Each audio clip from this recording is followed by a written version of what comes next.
Good afternoon, everybody. My name is Patricia Kramer, and I am the Program Director for the Atlantic and Gulf Rapid Reef Assessment Program.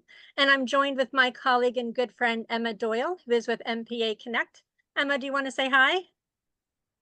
Yeah, good afternoon, everyone. Bon tardi. Sorry not to be there in person. Hope you're all having a really good meeting and hope to see you again on Bonaire before long or in any of the Dutch islands. I coordinate the Emma. MPAConnect network. We are a network of 39 priority coral reef MPAs in currently 18 Caribbean countries and territories. We've got 4 Dutch Caribbean priority MPAs. That's Statia Marine Park, Sabre Marine Park, Sabre Bank National Park, and Bonaire National Marine Park.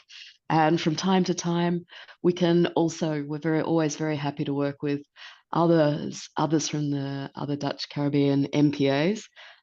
Just recently, we were joined by Aruba for the workshop last week, and before that, Karmabi Curacao joined us for a financing workshop in Grenada. So when that's possible, we're always happy to work with all of you. Okay, thanks, Patricia. Yes, because corals know no boundaries. So it's good we can all work together. I wanted to start off by having you take a moment and look at this picture of a D-lab, Diploria labyrinthiformis. And if you look at its kind of contours and its waviness, and if you think about the road in which you took to come to Bonaire, each of you probably took a different path.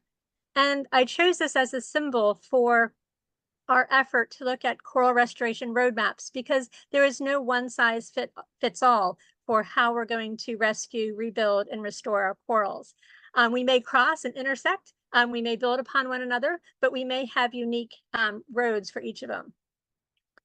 So the Caribbean Restoration Roadmap project is a new project. I've worked with Emma Doyle for more than a decade now, and really enjoy working with her, the managers, and bringing science and management together. And that is the purpose of this whole project, which has been funded by a recent CORDAP proposal.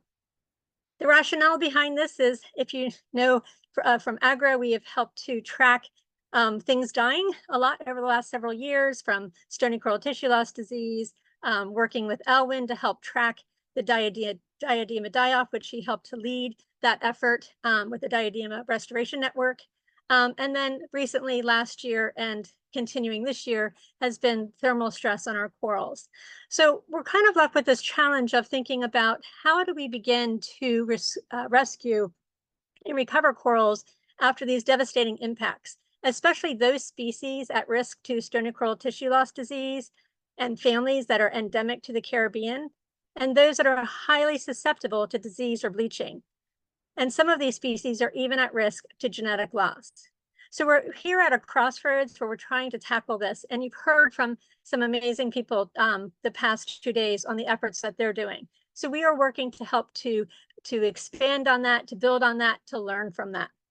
With the overall goal is to make that next step of expanding coral recovery so that we can do it at the local level and at scales that are meaningful for recovery at high risk areas in the Caribbean. After years of looking at things dying, we took the next step with MPAConnect and NOAA and GCFI to start to think about how do we plan for coral rescue in response to stony coral tissue loss disease.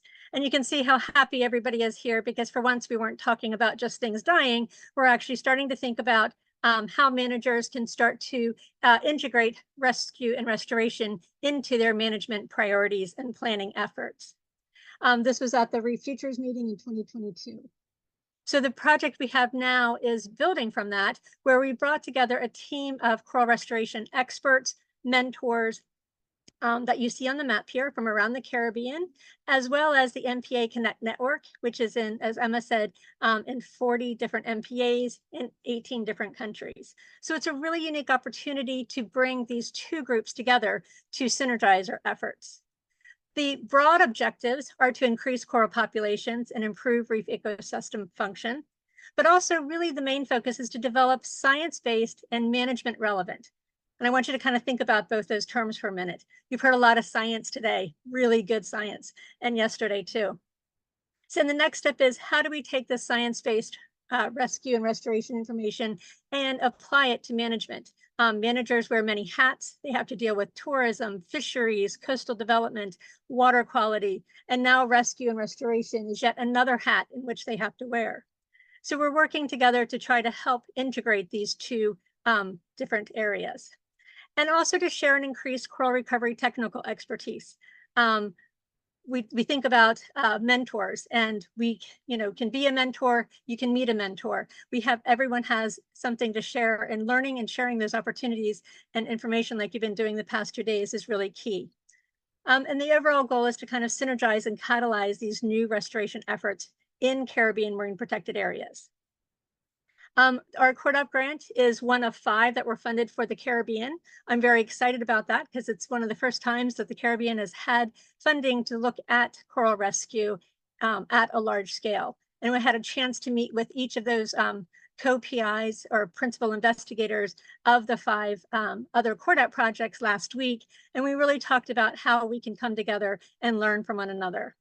So in this 3-year plan, our first year is really starting to look at where can we start to do rescue and restoration in the different MPAs, and help managers develop these roadmaps or action plans and integrate that into their existing management plans, and also to provide technical trainings. We started off, our first step was last week when we brought together more than 30 people from 15 different countries, and with the idea of starting that first step of developing a roadmap. And as a part of this, we developed a portfolio, which was an 80-page document where we asked each of the managers to write a summary of the restoration in their area. And it was really phenomenal to see how much rescue and restoration efforts were going on. It also gave the participants a chance to learn about each other before they got to the workshop. One of my colleagues said, I got to see somebody on the airplane and I went down and sat next to them just because I saw them in this portfolio. And so it's a really nice opportunity to learn from your neighbors, and also to learn from people from across the Caribbean. For our workshop, it was a 4-day workshop. For the first day was kind of like your 2 days, these past 2 days. We call it our sponge day because sponges soak up a lot of things. And so we had a chance to soak up a lot of great information about different restoration techniques. The second day was our Coral Rescue Cafe, where we had a chance for each of the participants to sit down with a mentor and ask questions like, how do I actually do something in my marine protected area or in my country? So they had a chance to really have that one-on-one opportunity. And then they had to start taking those steps of, how do I actually integrate this and start to plan? And I'll talk more about that. The fourth day was an opportunity for the countries to report back and talk about their action plan. And in between, we had a chance to go see Moat Marine Lab on Summerlin Key and see some of the great work that they're doing, and for all the participants to have a chance to get some hands-on experience. When we think about coral restoration planning, there's a lot of great resources out there. So we're not starting from scratch. We're not trying to reinvent the wheel. In Edwards in 2010, they developed a reef rehabilitation manual, a lot of great information on how to take those first steps. Shaver and all in 2020 developed the manager's guide, which was really key. It really targeted managers as the audience to say, hey, how do you take these steps? And our restoration roadmap is starting to integrate that. We call it a living document because it is growing as we develop our roadmaps. If we were to take a step back and say, why are we doing restoration? Why are we doing rescue? It's really where we should start. Managers need to ask themselves, what is our overall goal and how does it fit into our management objectives? So setting that goal is the first step. The second is to then identify and prioritize which sites that you should be working on, or which corals or other herbivores you may be working on. The next step is to identify and select whatever intervention or restoration strategy you're going to take. And then pulling it all together is developing that draft restoration action plan. So we had our participants, 3 of which are with you there, have a chance to take these step by step. So instead of just saying, hey, give me an action plan of what you want to do, we help them walk through each of those steps. and had them take a step back to say, why are we trying to rescue? What are we trying to rebuild? Is it because it's an ecological goal, a socioeconomic goal, or because there was some kind of disturbance or potential disturbance coming up? Or is it related to climate change? So really focusing on what the goal is. And then to have them stop and think with those goals to make them smart goals. Francesca, I think, said this earlier when she was talking about data, to use your data in a smart way, be specific and measurable.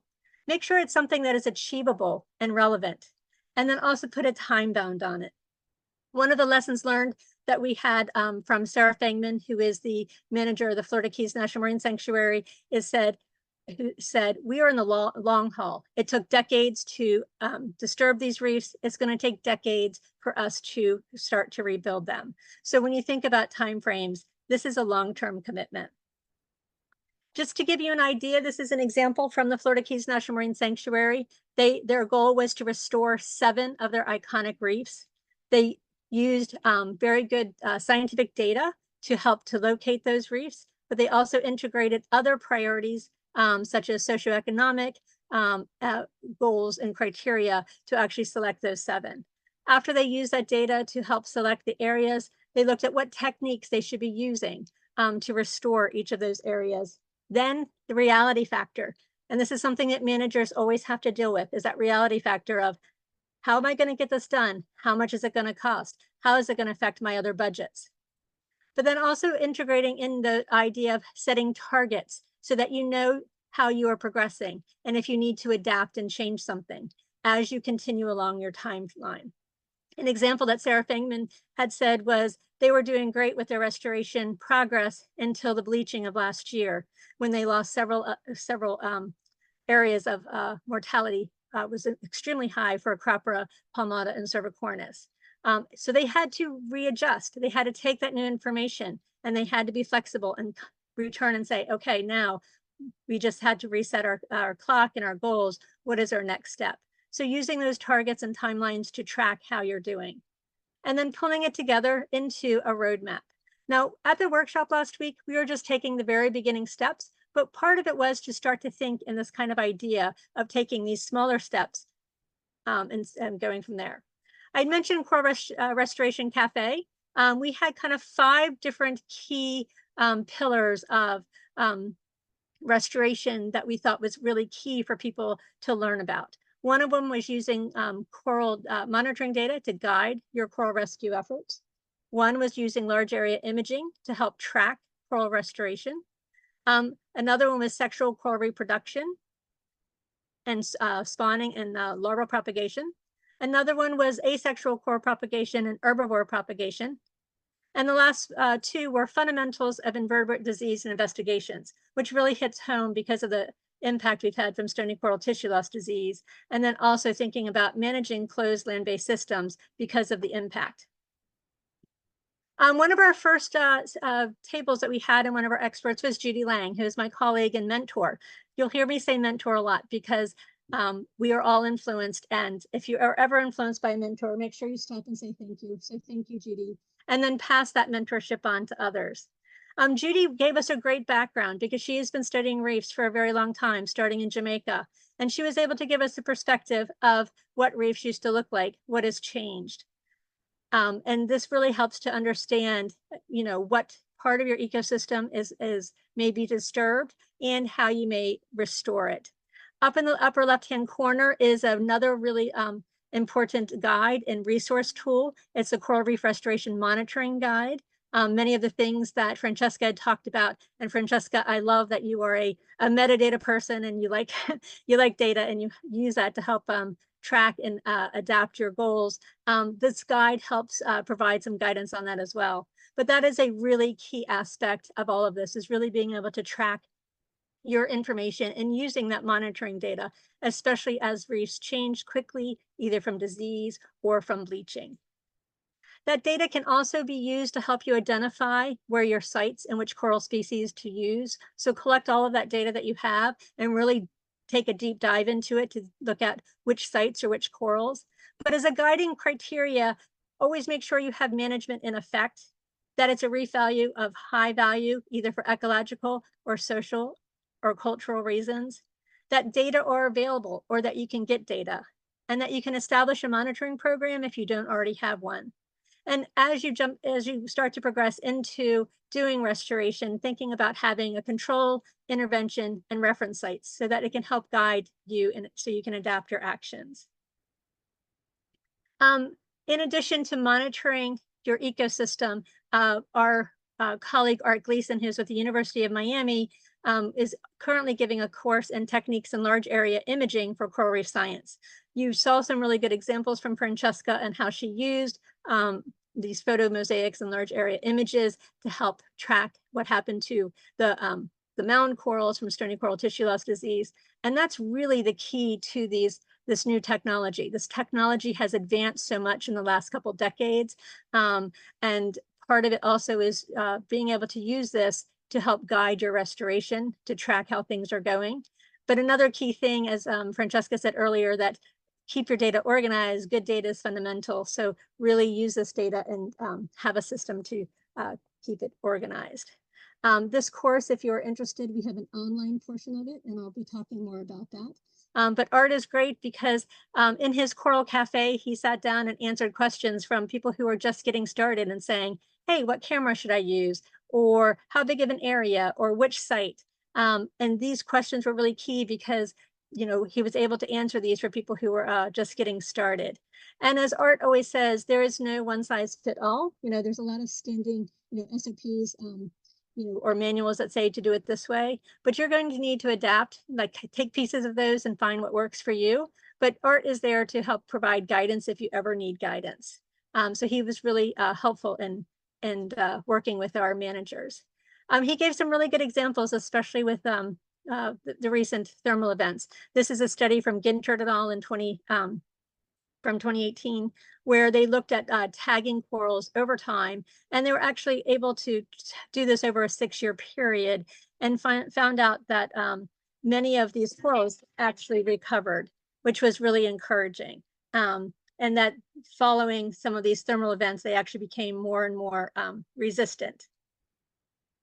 So use your photomosaics and large area imaging so that you can help to track your progress. Another big focal area that we had, which you guys have been talking about as well, and who are colleagues with Francesca and Kelly, is looking at coral restoration using sexual recruits and looking at coral spawning and assisted fertilization. So Anya, Anastasia Benesak from UNIAM, the Corallium Lab, and Rita Solaris from Fundamar, and Alvida Alvaro from EcoMars were able to come together. And this was a really neat opportunity because they have mentored each other. So Anya was a mentor to Rita. Rita has mentored so many people since then. And Alvida has also been mentored by Anya as well. So as you are working with your mentors, think about how you can pass that forward. But sexual recruitment is going to be a really key and hopefully potentially helpful way for us to start to reseed our reefs and to help to look at restoring our populations. One of the big questions we had after stony coral tissue loss disease is what corals were left. And of those corals that were left, are any of them actually reproducing?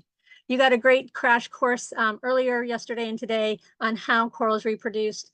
And that is what Rita and Alvira did, was to take our managers and help them to start to develop spawning calendars. Some areas have good spawning calendars, like you do in the Southern Caribbean, and Mexico and Dominican Republic and Bahamas, and Florida and some of the territories have good spawning calendars, but many areas do not, and there's still many species that do not have spawning calendars. So for some of our managers, they want to be looking at some other species. So this is an opportunity for them to start to think about that. But one of the things too, I've heard a lot this through the talks, is to keep it simple, especially if you're starting out. And that's exactly what Rita and Alvira would say, is keep it simple. If you're just starting out, work with a species like D-Lab, because there's so much more known about it. A lot of people want to work with, say, pillar coral, the Dendrogyra, but it's a very difficult species to work with. So keep it simple and, start off there. And if you can imagine, we have 15 different countries that are going to be looking for coral spawning. If you also pass that forward, think about the number of eyes, new observations we could potentially get that can contribute to our understanding of these corals. And also they talked about a new, the Coral Observer app, which is a way for us to help track the coral spawning database. The CRC, the Coral Restoration Consortium's larval group is working to help develop this. And this is going to be a great way to help track that data and also so that you can see it live. So if your neighbor in a nearby island is starting to see spawning and it pops up, then you also might be able to go out and start to narrow down that window, because we can't spend 40 days underwater looking for some of these other species to spawn. So coral spawning was an opportunity for the managers to, this cafe, to really learn and do a deep dive and make a plan on how they can start to integrate this into their management actions. We also had a chance to learn about labs. You've heard from Jamie already about some amazing labs that he has been able to work with and set up. And we had some examples, again, thinking about that kind of KISS principle about keeping it simple. These are 2 labs that Alvira set up in Colombia. The one on the left is an ex situ open temporal lab. They just set it up so that they can do assisted fertilization, and then they take it back down, and they do it very, very quickly. Actually, the video she has of it shows it in fast motion. But this is also a low-cost option. It's like $16,000, something that is attainable if you're just getting started. The lab on the right was one that she had just started, and she had gotten a container, and she was able to set up this lab just in 2 days. Actually, the 2 days before she came to our workshop, she had her team setting this up. So she was able to be very resourceful. She kept it simple. She has a really good team, and she's working with many partners and stakeholders. Some of the challenges she might have is that in the area she is in one of the areas, is it's hard to get water. They have to actually take the water with buckets and bring it to the lab. But she has a great number of volunteers and students who are helping to do that. So sometimes people think that having a lab is not feasible, but there are lots of options out there. Another good example is from our colleague, and he's part of the MPAConnect network as well, Simon Walsh in Dominica. And he is really focused on setting up a lab there. He has been responding. He is a dive operator turned quasi-scientist out of just passion and to try to do something, because he's watched his corals get affected by stony coral tissue loss disease and then recently bleaching. And so he has been able to do some very creative and innovative ways to deal with that. He was able to, on the upper left-hand corner, this is an old building that was affected by the Hurricane Maria, and it was abandoned, and he was able to talk with fisheries.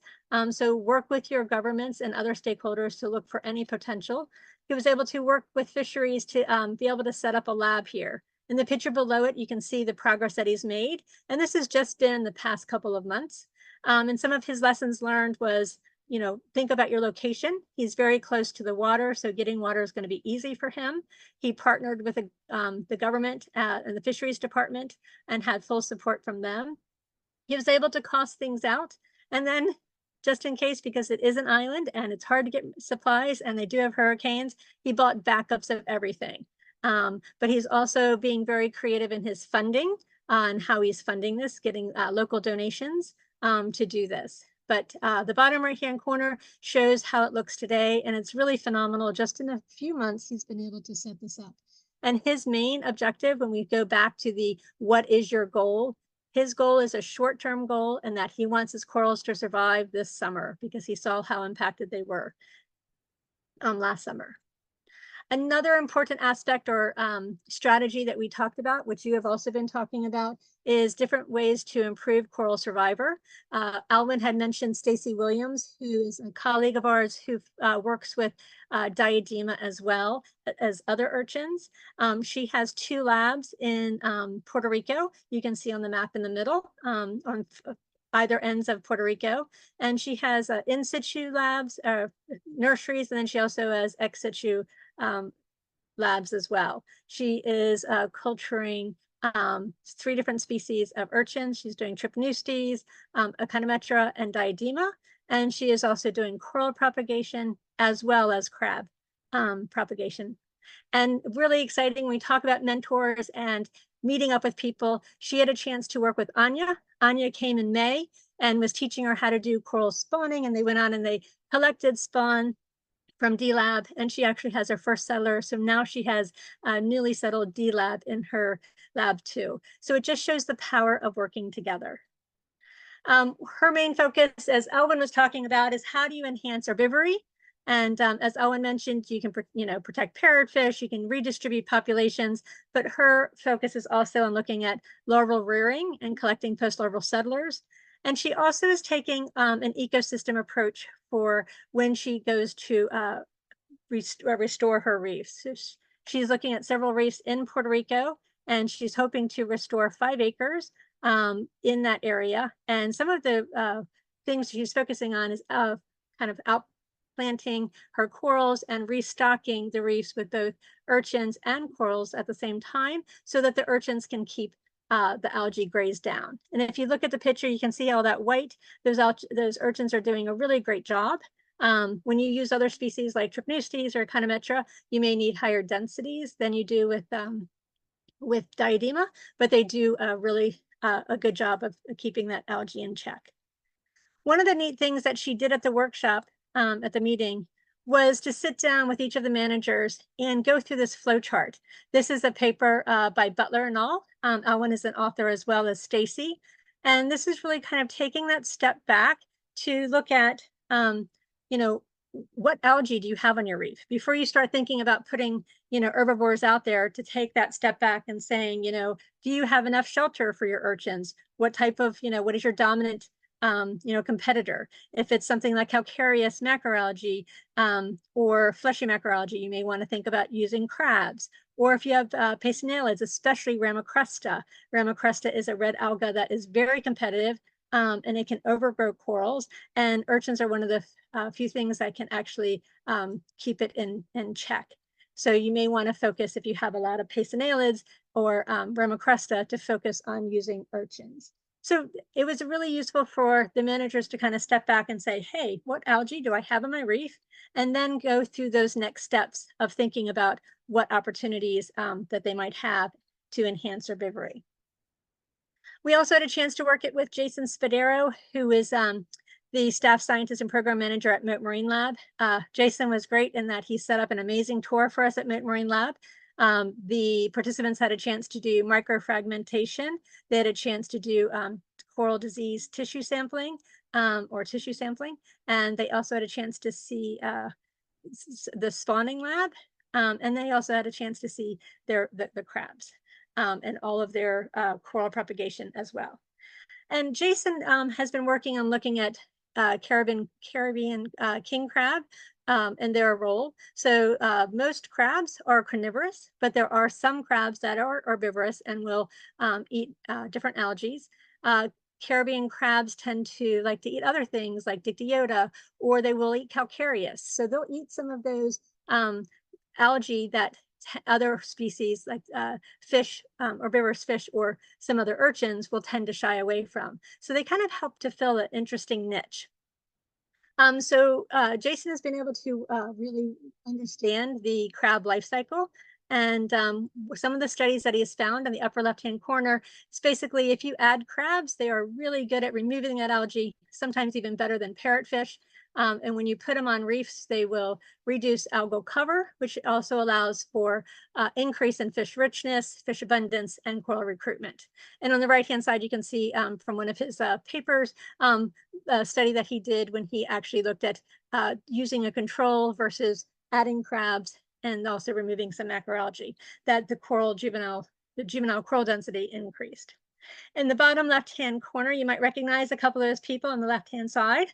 That is when they had a chance to go see the crabs, the inside tanks and the outside tanks, and learned about how they reproduce them. The crabs are very fecund. They reproduce very easily, and you can kind of do it year-round. So they're an easy species to work with. On the right-hand side, that little blue kind of watery thing is actually, while we were there, we had a chance to see one of the king crabs spawn, which was kind of exciting to see. We also talked about having closed systems and land-based holdings and developing biobanks. Our mentor, Alize Zimmerman, is with the Turks and Caicos Reef Fund. If you look at this room, it's a very kind of small room. And when she walked in a few years ago, it was supposed to be her office. And I've heard, I think, Jamie and maybe Sander say they have aquariums in their house. Well, this turned from her office, and she said, you know, after SCTLD had occurred in her area, she's like, we need to get those corals a place and rescue them and have a safe place and develop a biobank. And so within 2 years, she was able to start this with a lot of help from the Reef Institute and other partners to help really build this biobank. And this has been an amazing opportunity, not just for the corals, but also because it's become a hub for community and also for school groups to come and learn that corals are not just rock. At her coral cafe station, she sat with the managers and she talked about realistically, you know, if you're considering a land-based closed system, what do you need to think about? Why are you doing it?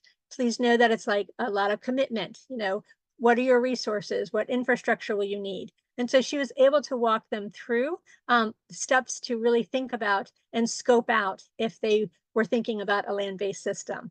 So that was really helpful for people to kind of have that hand-holding and, you know, walking them through that process.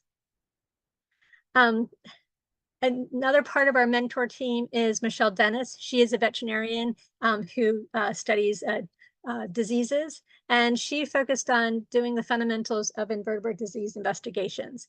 And she does a lot of sampling. And I think back to if everybody knew how to do tissue sampling, you know, 6-7 years ago before NCTLD, it could have been a huge wealth of information that we could have learned if we all were able to get out and collect tissue samples. But we didn't, but we do have that opportunity now. Michelle is doing an online course for us, and she had the chance to work with our managers and actually show them what tools you need and actually gave them the chance to take a tissue sample so that they could learn how to do that. And she talked to them about, you know, what are some of the diseases you've seen in the reefs, and are you interested in, you know, participating in future tissue sampling? And we saw the power of this after the diadema die-off of working with different managers in the Caribbean to go and collect samples and having the histopathologist being able to start to track and identify eventually what the cause of it was. So as a pathway forward, she's hoping to educate managers and stakeholders on the importance of disease investigations. If you think about being a manager, if you had an oil spill, you would have a whole oil strike team out there responding to that oil spill. But we don't really think about that as managers when we think about coral diseases. So really thinking about how to have a disease sampling plan in place, have your investigator field kit ready to go, which is on the right-hand side. It's not that complicated. Have your permits in place. So start thinking about that now. What types of permits might you need to collect samples or to send samples to be analyzed if you don't have the ability? And there is guidance and support available. In the bottom right-hand corner, you can see one of our marine park managers from fisheries. He is from St. Vincent and the Grenadines, and he was really excited that he was able to take his first tissue sample. One of the last things we talked about with all of these different strategies and techniques and tools is how do you prepare for risk? I think it was Francesca who said, or maybe it was Kelly who said, when you are outplanting and you're putting out your different corals, to spread it out. So in case you have something that happened, you would not be putting all your eggs in one basket. And that was a theme that we had in all of these techniques, is don't put all your eggs in one basket. Don't just use one herbivore. Think about using a multitude of herbivores. Don't just use one species, or don't just put it in one area. So really think about how you reduce your risk.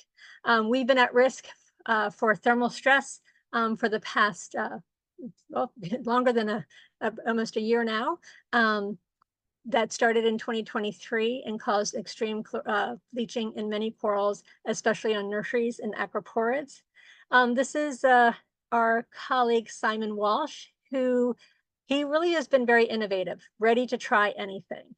And as soon as the water started to get warm, he was ready to try shading. And so he developed these shading trees. He has on the far left-hand corner, he created these very intricate shades that he could put on. He also lowered his his different nursery trees down to deeper waters to try to see if that would help. He built individual kind of shadings for some of his high value corals that he had, and that's the second picture over. He just was very resourceful. That is actually a tripod for a camera, and he just used a quadrant and put some bleaching, some shade material, and was able to shade it. And all of those sea gnats that he did shade did survive, which was really encouraging. So just a small step like that, nothing fancy. The middle picture is a really powerful picture because it's a AGRRA, and you can see on the left, the one specimen is bleached and it actually ended up dying, and the right one on the right survived.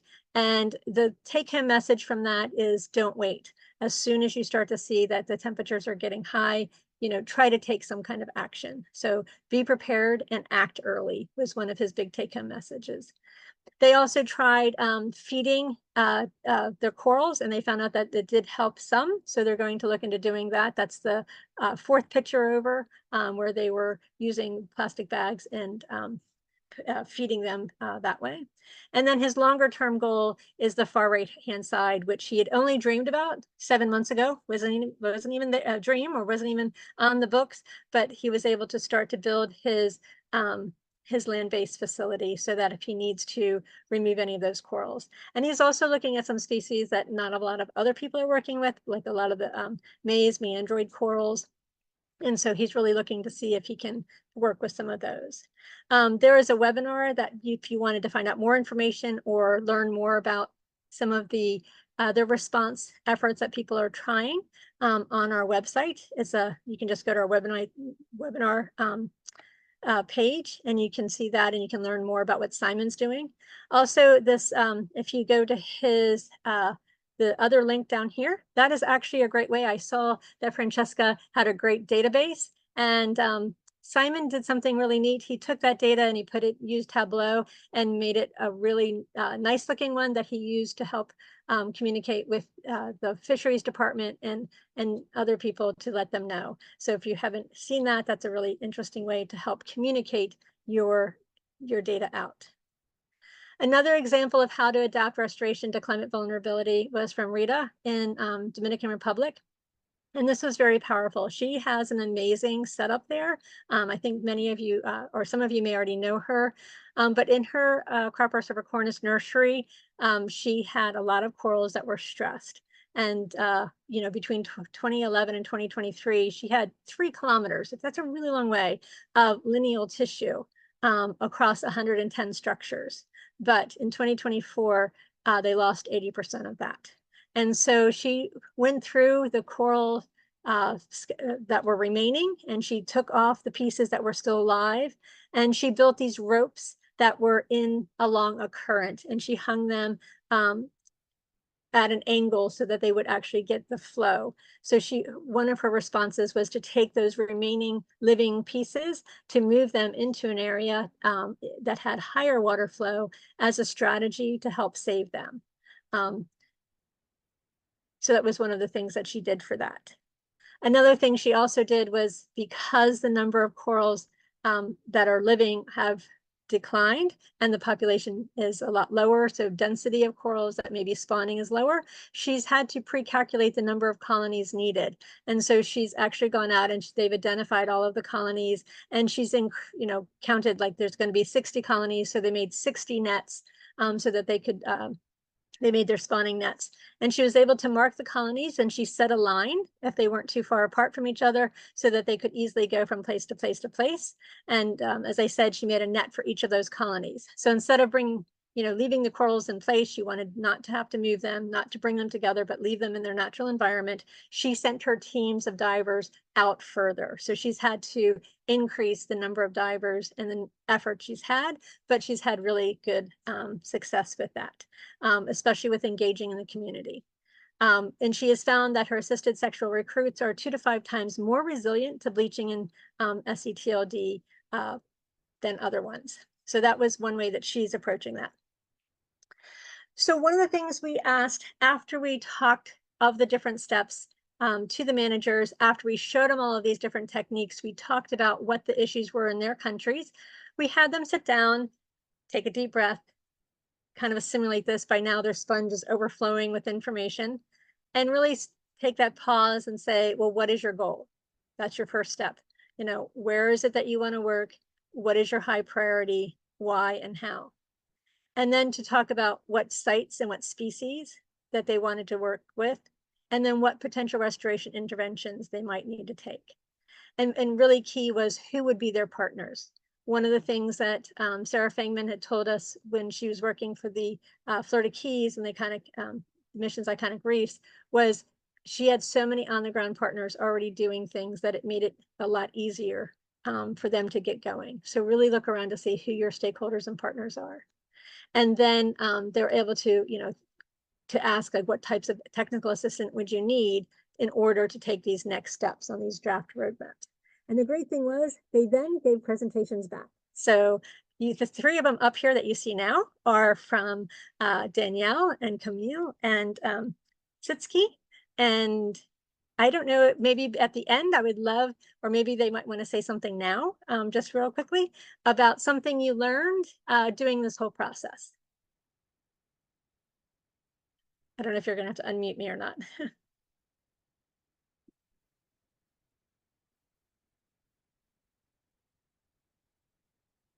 Or maybe we can wait to the end and we'll change the button. Are you there? Okay. Yeah, we needed to unmute. Yeah, is one of you wanted to say something? Sure, yeah. So yeah, the first day we got a lot of talks from our mentors, and then we had a whole cafe where we could actually talk to these people and then brainstorm with them. And I thought that was really helpful to that they tailor-made their idea of tailor-made for your own island. And then we also did our own presentation about our islands and the needs of our islands. And after his presentation, a lot of the mentors actually approached me and were like, oh, do you want to maybe sit down sometime? Because I've got some really good ideas what would be suitable for you. And yeah, this really helped me, you know, further develop the ideas that I have. So after this week, I'm actually sitting down with a lot of them on a video call and try to work out more ideas, which I think was incredibly helpful. It's nice to hear. Anything you want to share? Sure. Yeah. Before I went to Key West, I knew very little about coral restoration. It was a full crash course for me, but I immediately got a lot of information and especially a lot of options. You can also think about trying this. You can also think about trying that, and I think that will be very useful as we try to formulate a plan how we want to continue on after Stony Cold shows. Well, for me, there are two really big sentences I've been repeating throughout the workshops last week, and Patricia mentioned a few of them too. It's keep it simple, and we are not alone. So there's a big network. There's lots of people discovering different things. You just need to figure out which wheel matches your situation best. And probably you need to adapt it a little, and then adjust it to your situation and make it work. But there's lots of inspiring stories that can really help keep it simple at our own pace and in our own country. What I also really, really appreciated of this, of last week's learnings was that it wasn't only focused on interventions itself, but also how do you integrate it into your MBA management. Yeah, sounds like a very valuable and great workshop. And it's also nice to see that there's a lot of overlap with things that we've also heard this week, and a lot of extra new insights as well from their presenters. Monique, you want to say something? Yeah. So are you for all your parts for the islands go to make a restoration plan then? What the outcome would be for all this? That is the plan, yes. I know for Bonaire, we're looking at something, figure out how we want to move on from one. We want to move forward from the TLD, that's TLD. So we gotta do something. Right now we're treating with antibiotics, but that's not entirely realistic, in my opinion. Personal opinion, to do the rest of forever. So we gotta figure out what our next step is. To stay on the reef, how we want to handle that, etc. And this is just a great first. How do you even start making that? And that's exactly right. So the restoration plans that they made were just that first step in just thinking about how you would actually go about integrating that. And I really appreciated like Danielle was able to share historical information. So she showed a video from like 1939 of an underwater reef that was just amazing, but also made the point like we need to use good scientific data to go forward and, you know, to think about how to link it into our management. So that was a really great thing that the other participants got to see and hear. And then also for Aruba, they were able to really talk about how you work with different partners. And some of the other managers were thinking about what partners they could work with. And for Saba, it was really good to hear about like, how do you respond if you're starting to have some kind of development, what types of things, because a lot of the managers are dealing with that. And it was like Siska said, they're not alone. So each of the roadmaps that people came up with were so different and so unique. Some were focused on doing water quality, that in like Saint Vincent, they were going to use drones to help map out where their point source was for erosion. And then we had some countries that were ready to do a countrywide restoration plan. And then other countries who said, we're just taking that first step saying, I want to go back and I want to educate everybody about coral restoration.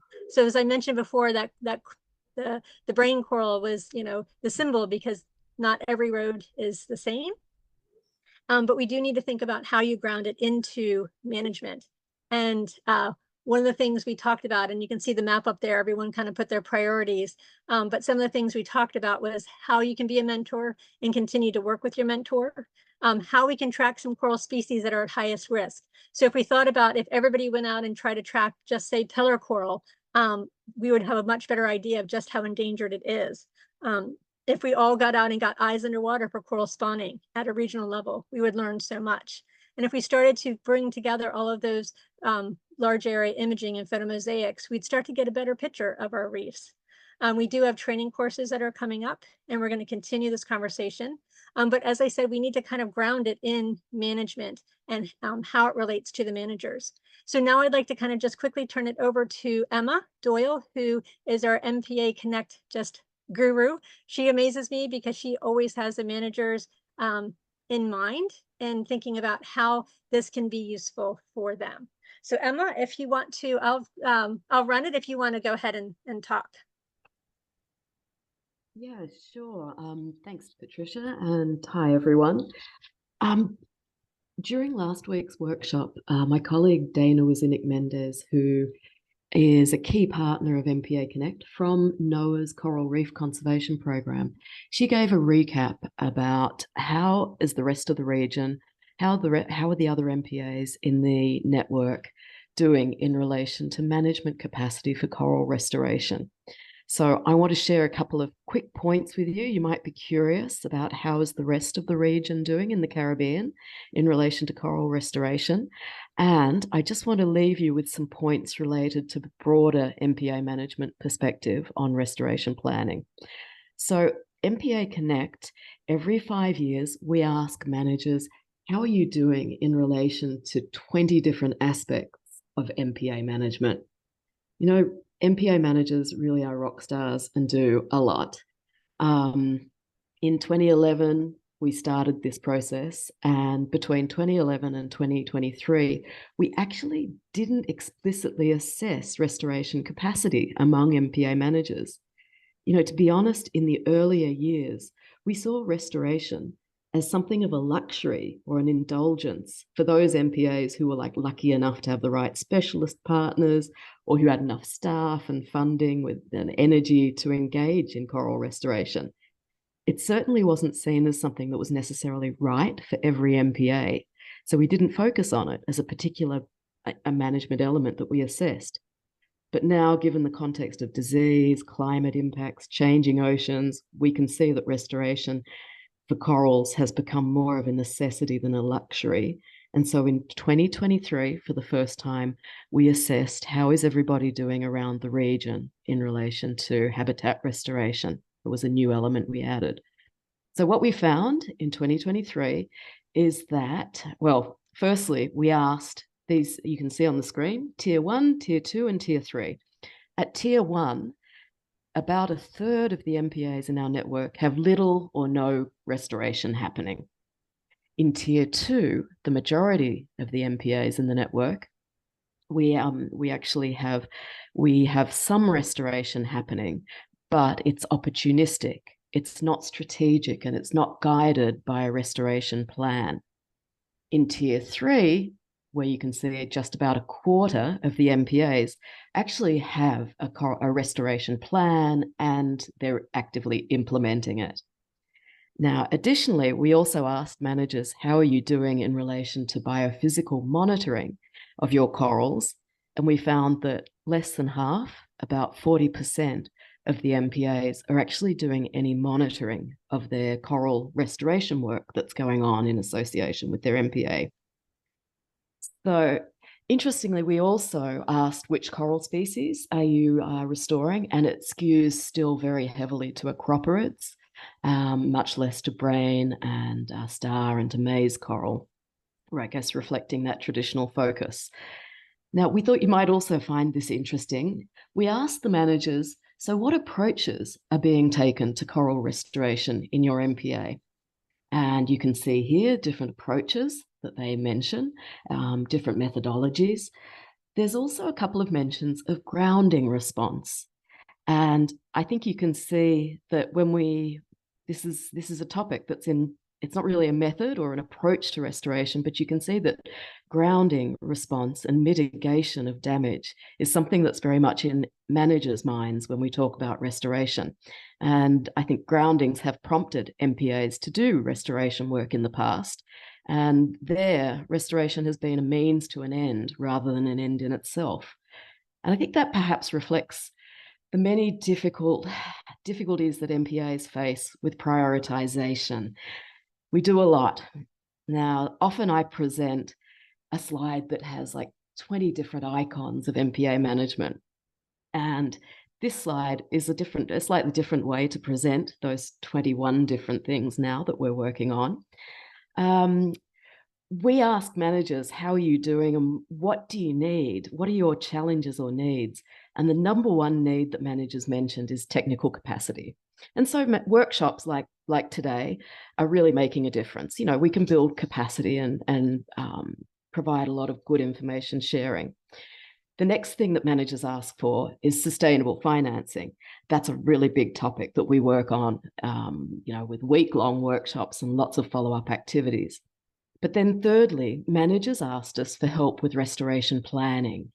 And to us, this means goal setting, right? To be able to determine the right approach to restoration, to be able to build out a budget, to be able to identify fundraising needs, to be able to select what are the most productive and the most strategic partnerships that are going to deliver the MPA's restoration goals and achieve the MPA's overall objectives.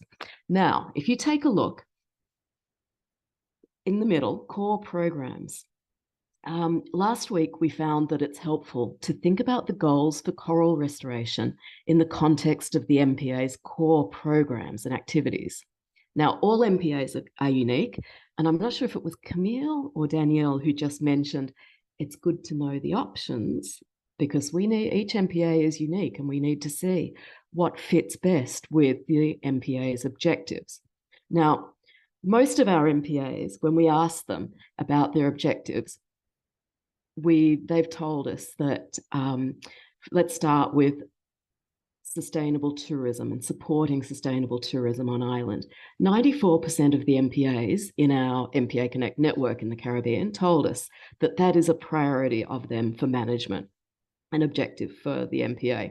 So if sustainable tourism is your objective as an MPA, well, what's that going to translate to as a coral restoration goal? If we want to maintain a healthy tourism industry and help support local livelihoods and the island economy, it could mean maintaining good coral cover. Often tourists tell us that they like seeing colourful and diverse corals. Okay, so which species do we want to restore? How quickly do we need to do that? Where are we going to focus? Which reefs? Should it just be the best known, like the iconic, the most popular snorkel and dive sites? Or as MPA managers, do we want to spread visitation by establishing new spots to snorkel or dive? But then if we're talking tourism, where do the operators want to take their tourists? Do they want to go to the most easily accessible spots, the safest reefs maybe? So for an MPA manager, this is going to require some stakeholder consultation as part of the long-term planning for restoration. Or if we think about other types of tourism or benefits of tourism, maybe as MPA managers, you really want to have a land-based coral attraction. Maybe cruise ship visitors would like to help and would love to come and visit a land-based attraction, which is a way to get traffic through an eco store in conjunction with your MPA, which might be a really important part of your fundraising strategy. So how can we then align the MPA need for sustainable financing with selecting the right restoration approach for MPA? Can you see what I'm doing? We need to work backwards to determine the right approach. Now, 97% of the MPAs in the network said that fisheries management is an objective in that latest capacity assessment. So does that mean coral restoration translates to having restoration goals of supporting ecosystem function to support sustainable fisheries for the future? So then what are your fisheries targets for your MPA? Is it to support perhaps lobster habitat, in which case perhaps you're looking at reef rugosity? So where are the lobsters in your MPA remaining? What are the coral species that were there that we now need to restore? Well, let's plan how many coral outplants are needed and what's the best way to grow them, depending on whether we have enough land space and systems. How big should the nursery be? And is that the right approach? Is there a lab? Are there volunteers? These are all the questions that MPA managers need to work through in their planning. As a last example, the outreach activity is core for all the MPAs.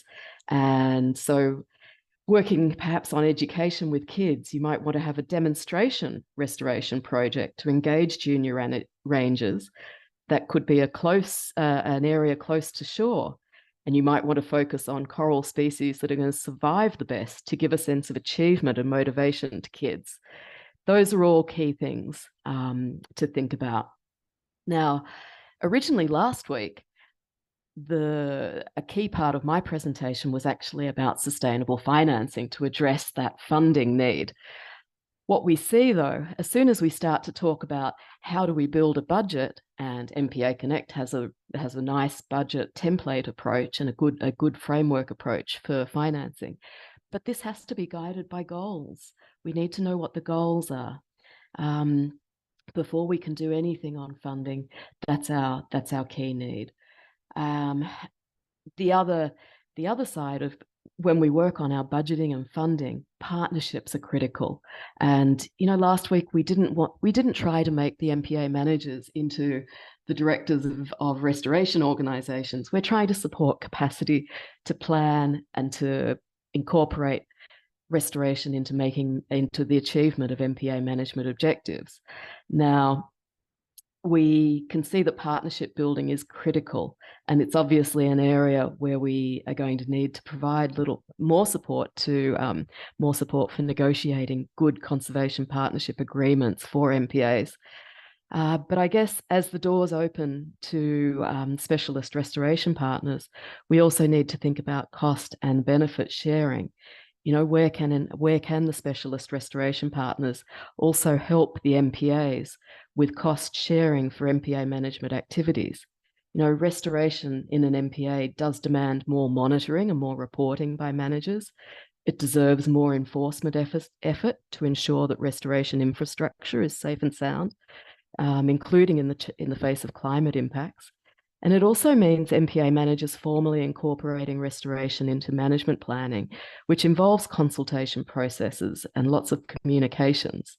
And it does involve negotiating agreements to help ensure the smooth implementation of coral restoration to achieve the MPA's objectives. So as soon as we talk funding, all these important messages come home. Patricia has a number of summary messages here. Can I pass these back to you, Tricia? And I'm happy to take any questions, and we're happy to answer Monique's question. Yes, MPAConnect is here, and it's a key priority for our managers, including in the Dutch Caribbean. And so we definitely aim to work in a lot more depth and continue to provide more support for the different angles that this touches on, not just the restoration specialist knowledge, but also that key support related to the other MPA program areas. Thanks, everyone. And just another comment on this presentation that Emma gave last week. This was one of the key needs that all of the managers said was, help me use this tool, help me find out how I can make these goals that I want to do achievable. And some other really important things she talked about was diversify your funding and, make sure that you have a diverse source of funders. We also had a chance to kind of wrap up the week by having an MPA panel, really thinking about how do you integrate restoration into MPA planning. And we had managers from the Fisheries Department of Belize. We had from Roatan Marine Park, from Mexico, Dominica, and then Sarah Fangman from the Keys. So very different backgrounds, but there were some key kind of take-home messages, which was, take time to develop your restoration plan, be it countrywide or site-based. Really create a cross-disciplinary team of experts. You guys are surrounded right now by a lot of amazing people. At our workshop, we called our mentors, we kind of started saying that saying by Sir Isaac Newton, standing on the shoulders of giants. And I kind of feel that way when I'm around all of these mentors, that we're standing on the shoulders of giants and that they have, have worked on this for so long and they're passing it forward. So really surround yourself with a good disciplinary team of experts for guidance and define those specific goals. Encourage community participation and empower your partners. Use that data to guide what you're going to do. Create smart objectives. Develop a good sustainable finance plan.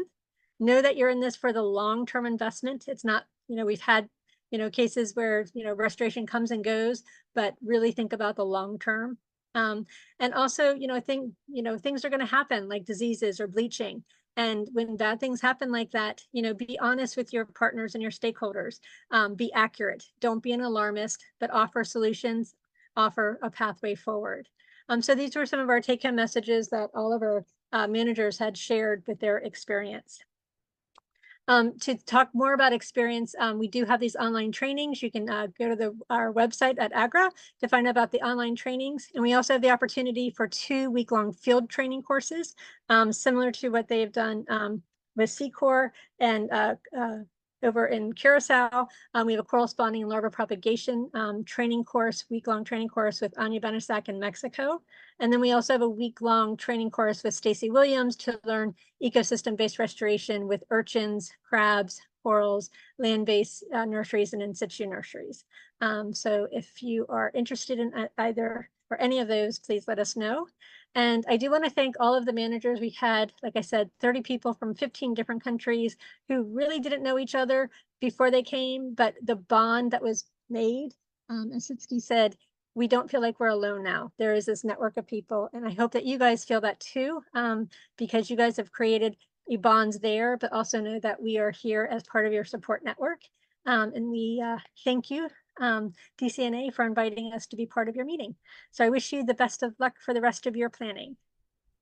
Thank you so much, Emma and Patricia, for these nice presentations and sharing all your key messages with us from the workshop. That's very much appreciated. Are there any questions? Yeah, just Karen. Quick, I know Danielle's really recently joined TNAPA, so she's not aware of the whole Bonaire study process she lost. disease response. So we had our treatment response, but we also work really closely with Reef Renewal, who's doing the restoration for certain protection systems. And that came directly from the workshop last year and the workshop before that, where you guys helped us a lot with that. So thank you so much for that, and thank you for doing a lot on the response and the planning.